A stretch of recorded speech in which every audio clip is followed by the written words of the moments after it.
Welcome dear students. This is your first lecture of Java programming. Java programming is the theory course as well as it is the practical course. The theory course code is BCA 501 and practical course code is BCA 505. As it is the programming language, it must have practical. So for practical, the separate course is allotted. The total number of credits allotted for practical are 4 and total number of marks for the practical are 100. Similarly, total number of credits for theory are 4 and total number of marks for theory course are 100. So you have theory in Java programming as well as you have practical in Java programming subject. So today we are going to discuss the syllabus of Java programming theory course. So whenever we start with the actual programming, then we'll go to the practical course. At the beginning, we are going to focus on the theory course, and for theory course, today we are going to discuss the syllabus. What are the course objectives? The course objectives are to understand the fundamentals of object-oriented programming in Java, including defining classes, invoking methods, using class libraries, etc. You have already studied C++ in second year. So you have studied the object-oriented concepts in C++ programming language. C++ is the object-oriented programming. So it has all the object-oriented concepts like classes, methods, interfaces, polymorphism. So you have idea of object-oriented concepts. So that is a prerequisite. You should revise the all object-oriented concepts from second year C++ book, and then you are going to understand the fundamentals of object-oriented programming in Java language. So same concepts which are given in C++ language regarding object orientation, those concepts are implemented in Java also. So you have to revise those concepts and then you'll understand how those concepts are implemented in Java, how those concepts are given in Java programming language. Second course objective is to handle abnormal termination of program using exception handling. So exception handling is one of the main concept of the programming language. What is it? Whenever runtime error occurs, you cannot understand why that error has occurred or what is the exact reason of the error. So for handling such type of the errors which occur at runtime, we can make use of the exception handling mechanism. Compile time errors can be easily solved whenever you write any program like in C or C++. You compile that program and you can check what are the syntactical errors. But if there is an error at runtime, if there is any linking error, then that error cannot be easily understood. So for handling such kind of errors, the exception handling mechanism is given in Java programming language. So this is the second course objective, to handle the abnormal termination of the program using exception handling. Next course objective is to make use of the Java SDK environment for creation and execution of the Java applications. So how to write the Java program, how to compile the Java program, and how to get the output of the Java program. That is the third course objective. So for development of Java applications, Java programs, you have to make use of the Java's development kit, that is Java SDK. So third objective is to use the Java SDK environment to create, debug and run simple Java applications or simple Java programs. So what are the course objectives? To understand the fundamentals of object orientation which are given in Java programming language. For this you have to revise C++ object orientation concepts. Then second one is to study the exception handling mechanism, and third one is the execution of the Java programs using Java SDK. Now let us discuss the syllabus with Unit 1. Unit 1 is Introduction to Java. Now this Java programming subject include Core Java as well as Advanced Java. This is the first unit in Core Java. In introduction, the first part is basics of programming language. These basics involve history and features of Java. Then there are some concepts like JDK, Java Development Kit, Java Runtime Environment, Just-in-Time Compiler, and Java Virtual Machine. Then what are the different naming conventions which are used for giving names to classes, packages, interfaces, methods, variables in Java? That is the third point. Then writing simple Java Hello World program. So in every programming language, whenever you write the first program, that is always Hello World program because it is easy to write. In Java also we are going to see how to write a simple Hello World Java program, how to compile it and execute it. And this can be done using Java IDE like Eclipse or NetBeans, or you can make use of the Linux operating system on Linux terminal. You can directly compile and execute the program. You can write the program in Linux editor, and for compilation and execution you can make use of the Linux terminal. Or on Windows you can make use of the notepad for writing the program, or you can make use of the Eclipse and NetBeans. And for compilation in Eclipse and NetBeans, direct compilation facility is given. There is a button in Eclipse or NetBeans. You can use that. You can click on that button, and program can directly show the output. But if you are writing the program on Notepad, then you have to compile that program using command prompt. So for command prompt, you have to give the command javac for compilation, and then Java for taking the output of the program. The next point in Unit 1 is Introduction to Java Data Types. So there are different types of the variables according to the data which you are going to store into that variable. So what are the different data types that we are going to see in next part of Unit 1. There are different types of the variables: final, static, abstract.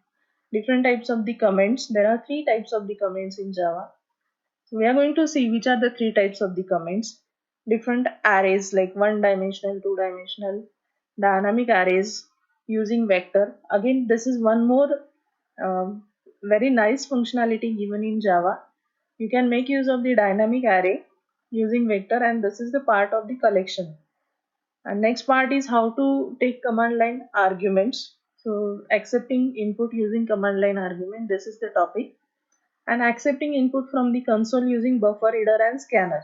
Like in C or in C++, you can make use of the functions. Like in C, you can make use of the function scanf for reading the data from the keyboard, or you can make use of the function printf to display the data on the output screen. Similarly, in Java, you can make use of the buffer reader or scanner for reading the data from the keyboard. And that means you are going to enter the data in the program. The program don't have any data. That means static variables or static values are not given in the program. You are giving input at runtime. For that, you can make use of the buffer reader and scanner. Unit 2 includes usage of objects and classes. So in Unit 2, object orientation concepts are given. How to define your class, how to define the object. So defining your own class and create the objects of that classes. The syntax and examples are given. Then access specifiers like public, protected, private, default, and friendly. These access specifiers you have already used in C++. Those are also given in Java programming language. So whenever you declare any member in the class, whether that member is public or protected or private or default or friendly, these things are given in the access specifiers. Then third topic in Unit 2 is array of objects. Whenever you want to create multiple objects. So instead of creating list of objects, you can create the array of objects. That means instead of creating separate objects, you can create the array of objects. So you don't have to deal with multiple variables. You will have a single variable, that is array. That array will have multiple objects. So you don't have to remember the names of different objects, as you have created a single array variable. Next concept in unit 2 is constructors. Overloading of the constructors are invoked at runtime whenever you create the object.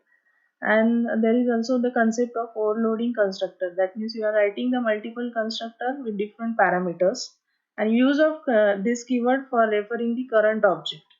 So these are the topics. Again, some more topics are given in unit 2. What are the next topics? Predefined classes. There are some built-in classes. Java has a rich library which has many classes. From those classes, we are going to study some built-in classes in this unit. Those classes are string and stream buffer class, and some wrapper classes. Then inner class, nested class, local class, anonymous class, these concepts we are going to study. How to write a class inside a class, or how to write the local class, or what is the concept of inner class, that we are going to study. Then introduction to packages. Again, this is very good concept given in the Java. Whenever you want to create a group of classes in a single file, you can make use of the packages, or packages can have multiple classes, so that whenever you want to refer those classes in any your Java application, you can just import that package. So whatever classes are there in that package, all those classes can be imported in your application. So how to create package, how to access the classes from the package, and how to use those classes in your program, that is the topic. Then garbage collection. Java supports automatic garbage collection. So how to do garbage collection using finalized method, that is given in the this topic.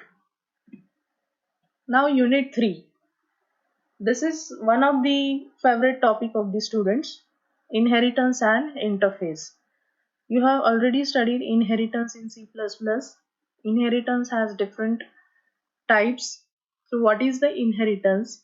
In Java, whenever you are using inheritance for creating the new class from the class which already exists, you have to make use of the extend keyword. There are different types of the inheritance. Then use of super keyword to refer the base class members. Then use of the final keyword related to methods and classes. Use of abstract class and abstract methods. So in inheritance, we can make use of the abstract class and abstract method, so that the reusability can be there. If you are writing the abstract class, and that abstract class has some members which can be reused again in different classes, then your code will be reduced, and those members can be reused in different applications. So abstract class purpose is inheritance. Interface, similar to the abstract class, but interface don't have object.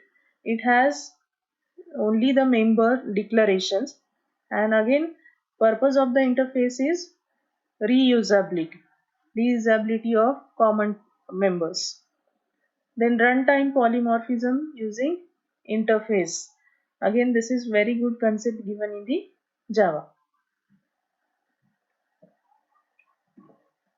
Unit 4 is the collection. Now we are just going through all the concepts in today's lecture. We are just going to see what are the topics given in the your Java programming subject. So unit 4 is the collection. Collection interface. It has collection framework and some classes like array list, linked list, hash set, tree set. Then there is a iterator, enumeration, and hash table and vector. All these are the concepts under the collection. So collection has different interfaces and different classes, and we are going to use those classes for creating various applications. So all those classes are built in, those are dynamic, those are having built-in functions. So we are going to see how to use those functions in your application. If you write any program in DS, say stack or queue, if you write the program for stack or queue or linked list in data structure, then that program will be big, and uh, you have to make use of the pointers for creation of linked list. So in Java, this collections provides different functions for creation of the linked list. So whenever you use the built-in class linked list, you just have to create the object and add the built members, values using built-in functions. You don't have to write very big lengthy code. So that's why this collection is very easy to uh, write the applications like linked list or hash set or write the applications using linked list or hash set or tree set or array list. Then unit 5 is exception handling and input output. It includes the exception handling fundamentals, types of the exception, different classes of the exception. Under that there is a checked exception and unchecked exception, then uncaught and user defined exception. So in exception handling, as I told you at the beginning, in exception handling we are going to see what is the exception. It is a runtime error. How to handle that runtime error? What are the different types of the runtime errors? And whenever you want to create your own exception, then how you can create your own exception? For that, what is the syntax? All these things we are going to study in unit 5. Again, in exception handling, some more topics are given like assertions, then introduction to java.io. Now, this is the new concept. Up to the assertions, that is the concept of exception handling. Introduction to java.io, this is the input output package java.io. So, how to use that java.io? What is the purpose of java.io? For taking input and for displaying output. So what are the different functions, different classes in java.io package that we are going to study. So that is the byte streams, character streams, file handling, object serialization using reader and writer. These are the topics. Then unit 6 is swing and applet programming. Now up to the unit 5, whatever programs we are going to write, those programs will not have the graphical user interface. All the output of that program will get on the command line or on the terminal in the Linux. From the unit 6, we can create the graphical user interface as it has the concept of swing and applet programming. So using swing, you can create the graphical user interface using the components which are given here in the second point, like JFrame, JPanel, JButton, JCheckbox. Now, swing and AWT, these are the two concepts for creating the graphical user interface in Java. So, swing is based on the top of AWT, and swing, every component begins with J. So, JFrame, JPanel, JButton, all these are the components of the swing. So, whenever you write the program in swing, you can make use of these components for creating the graphical user interface. And what is MVC, model view controller? Whenever you develop any application in Java, you can follow the architecture model view controller for development of that application. So what is that model view controller architecture? That we are going to study. And the next point is applets. So applets are the programs which run on the browser. So how to write the applet, what is the life cycle of the applet, then what is the event handling in the applet, that we are going to study in the unit 6. Unit 7 is the database programming. Again, this is very important unit. Why I'm saying important? Up to unit 6, you will study how to create the graphical user interface. Now let us take an example. Suppose you are filling the examination form. You are entering all your details like your name, your examination details, whatever your personal information is there. Suppose you have filled all that information in your examination form, and now there is a submit button, and if you click on that submit button, where that data goes, that data will be stored into the database. Otherwise, if database is not there, then that data will not be stored anywhere, and there is no use of that application for on examination form filling. So you have the knowledge of database, as you have studied database in first year as well as in second year. You have some knowledge about the database. So database is used for storing the information which is given in the applications. So whenever you create any graphical user interface, say for example you have designed the registration form and you are giving details in that registration form and you want to store that details somewhere, then database is the option where you can store that details. So database programming involves introduction to JDBC, Java Database Connectivity Architecture, then JDBC drivers, then connectivity with PostgreSQL. Now here database given is PostgreSQL.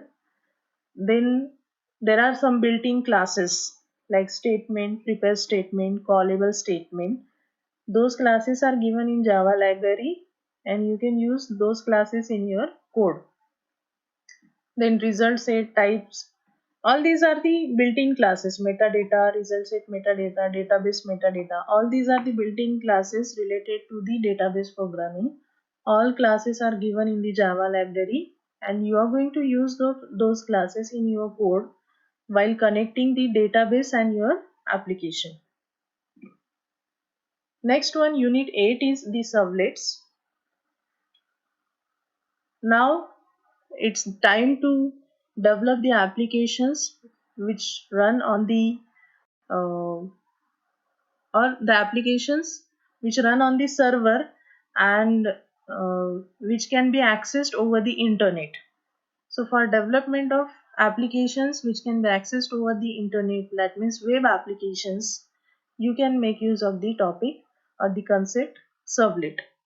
So this servlet involves the introduction, then life cycle, then HTTP request and HTTP response. These are the two classes used while writing the servlet. So what are those classes? Then reading the data from the servlet and servlet and database communication. That means if you are developing any application that is not standalone, if it is accessible over the network, then how that application and database communicates, that is the topic. And last topic in servlet is session tracking. So whenever client and server communicate over the network, then uh, information about that client can be stored using different mechanisms, and that is in that session tracking is one of them. Then there are some other methods like URL writing, hidden form fields, cookies, or HTTP session. You can make use of all these methods for storing the information about the client. The last unit in Java programming subject is JSP, Java Server Pages. So whenever you want to develop again the scripts which can be executed on the server, you can make use of the Java Server Pages.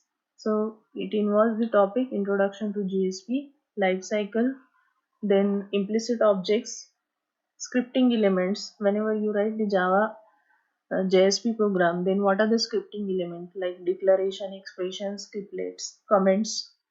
What are the different directives?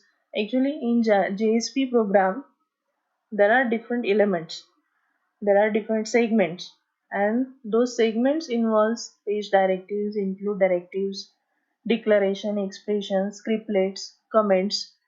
So we are going to see all these syntactically and then we'll write the basic JSP program and then mixing of scriptlets and HTML.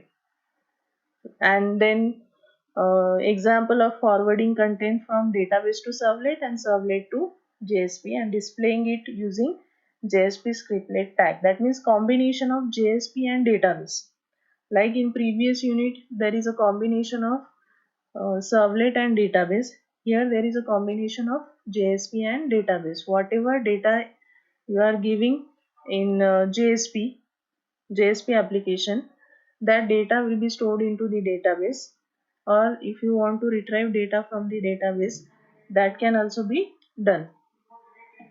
Then there are some reference books. What are the reference book? First one is Complete Reference Java by Herbert Schiff, 5th edition. Then Java 2 Programming Black Book. Steven Halsner is the author. Programming with Java, a Primer, 4th edition by E. Balgurusamy. I am using this book, Programming with Java, a Primer by E. Balgurusamy.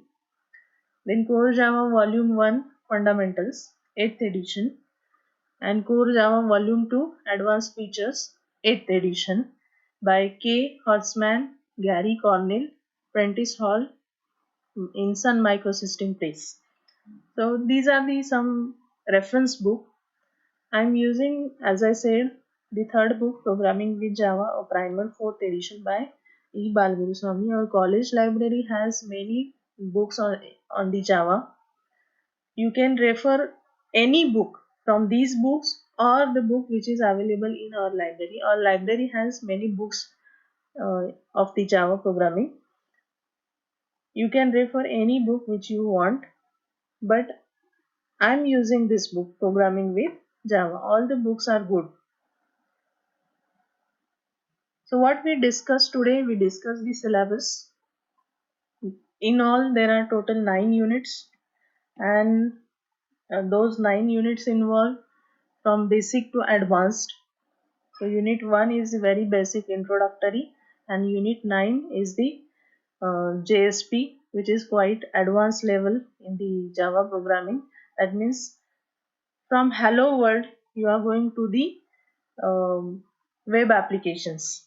So writing the hello world program, compiling and executing, and then at the end, at the unit 9, you are going to see how to write the web application, how to execute it. So this is the total syllabus of the Java programming. In the next lecture we will start with unit number 1. Thank you so much.